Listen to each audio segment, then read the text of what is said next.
People in the previous interviews, hospitalized at the Bronx Psychiatric Center, were willing to share their jail and prison experiences. They talked about the differences and similarities of jail and prison life, and how each compared with life on a psychiatric ward. They spoke of the stress of correctional incarceration and their attempts to adapt to it. Listen again for various means of adaptation. That is, the attitudes, beliefs, and behaviors people acquire in correctional facilities in order to stay safe and get by. Listen for comments that reflect the following. The lack of trust, particularly for corrections officers and staff. The need to mind your own business. That being in the hospital is like being incarcerated. That jail is better than the hospital because there is a definite release date in jail. The pervasive atmosphere of threat and violence in prison and jail. The dangers of snitching. The need to keep alert and vigilant. That jail and prison are different. It's not, you know, in jail you don't get nothing out of the staff. You get anything you get is from the other inmates. I mean, handcuffs and chains or whatever, you know, can't make it. In Bronx hospitals and none of those prisons. You can't survive the way you survive in civil hospital or uncivil hospital. Yeah. You know, sometimes the correctional officers be abusing you. They be physically assaulting you, verbally assaulting you. And, you know, sometimes, you know, a lot of people don't think. A lot of people that's incarcerated right now, you know, we don't think. We just react because, you know, we tired of the abuse. But that's what they want. They want us to react. You understand what I'm saying? Yeah. You know, that's their everyday recreation. You know, I was in jail, but I was quiet, just like I'm quiet right here. Real quiet. The better place you want to go is the jailhouse. The jailhouse, you can't stay in the jailhouse forever. Either you go to jail, they give you time, or put you in prison. Here, you can stay here a long time. You can do something wrong and stay here a long time. You know? So you think jail's better? Right. Because you got a definite getting out date. That's right. Rikers is wild. Rikers is wild. Okay. It's wild.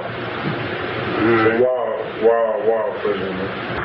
You said something interesting before when I asked you about what you would say to somebody coming from jail here to the ward. You say, don't talk about jail. Why would that be important? Why is that? Why is that a good idea? Because they'll think that you're a jailbird. And that's... And then they treat you like a jailbird.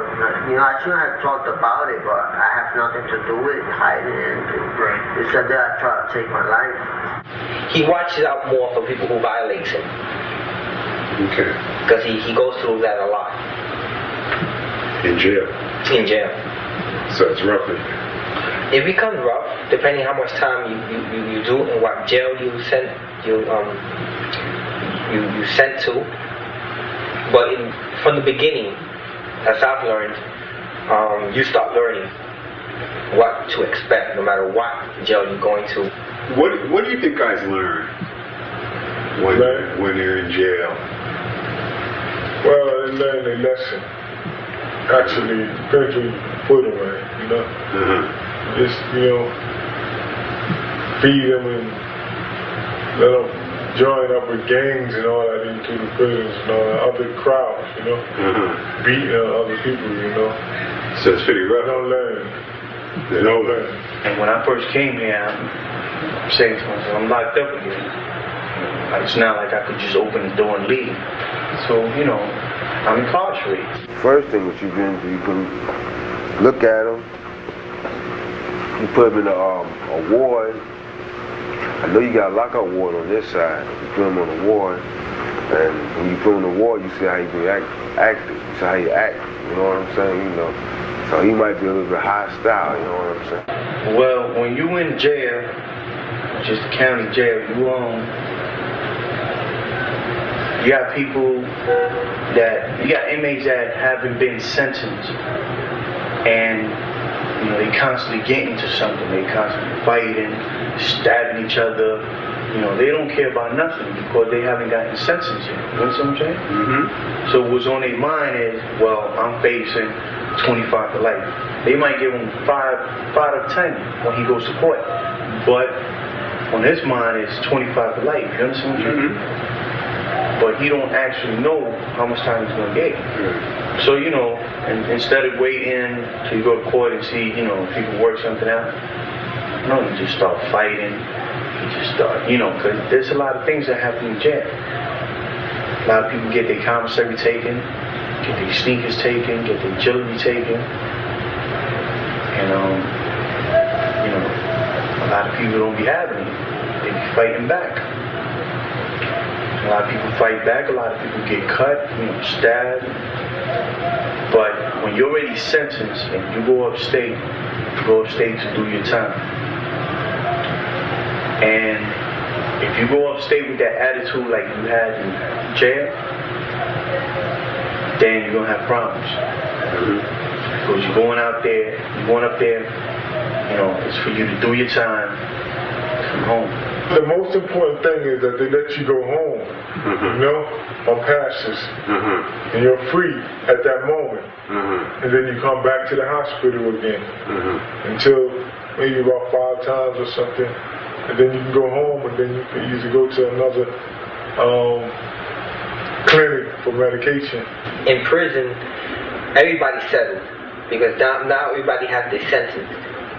So since you're sentenced, everything's already over with. So you're just living in another world, in another, let's say, you're living in an island, so to speak, where you have freedom, but you have your limits of your freedom.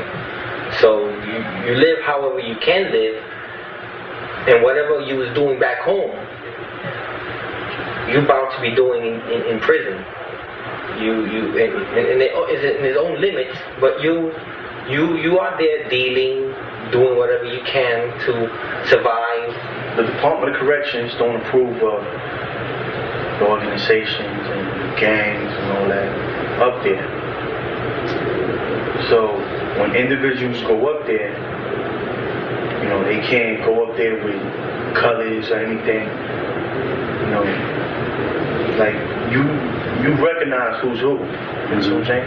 It's just certain ways you stand, certain things you say, and certain things you do that you present yourself as a member of whatever gang you're in, or whatever organization you're in. This hospital reminds me of a jail, this a little bit. How? By staying locked up. But other than that, it don't mind me up because they got women's here. When I say taking care of your business, like you do what you have to do. You just, you know, you gotta cut, you gotta stab, you gotta fight. You just do it. You understand what I'm saying? You don't think about it, you don't hesitate. Just do it, get it over with. So you just let people know that there's violent consequences if they mess with you. Yeah, but not, you know, I mean, I'm not a violent person, you know, but I just don't let people, you know, push me around. You know, basically, you know, the incidents that have happened with me in the past have been me defending myself or me defending others. Some got sick, some got sick. Well, see, some got sick saying that they sick because they try to get themselves a break. They go into the drugs and you're on out with hearing voices and stuff like that, you know. They want to go to a place like that. Someone may not be hearing no voices. Yeah, they want to go to they're jail. faking it. Right. And then you got some that have been in jail, they don't want to come here, and they was hearing voices, but they don't want to come here, you know. So they're faking it the other way. Right. Because you ain't going to go run to the correction officer and tell him, listen, this guy's trying to stab me or cut me, or that's called snitching, and, you know, that's one of the main rules in prison. Don't snitch. When you're in jail and you're a smoker, you're a repetitive smoker. You keep smoking. You seem not to want to miss that smoke, the cigarette, and the dealings and how you get your cigarette, the negotiation behind it. That's a detail that you keep your mind, you keep your So you would be able to spot guys who've been locked up based on how they handle their smoking habit? Yeah. I don't want to base it on that, but that's a pretty good idea. That would be a sign to you. That would be a sign. But what were the things that you noticed were most different when you were in prison? At Bronx State, they let you go off the grounds and then you get a pass sometimes. That some people that go to jail is innocent. I'm very much disturbed by the fact that I've gone through prison.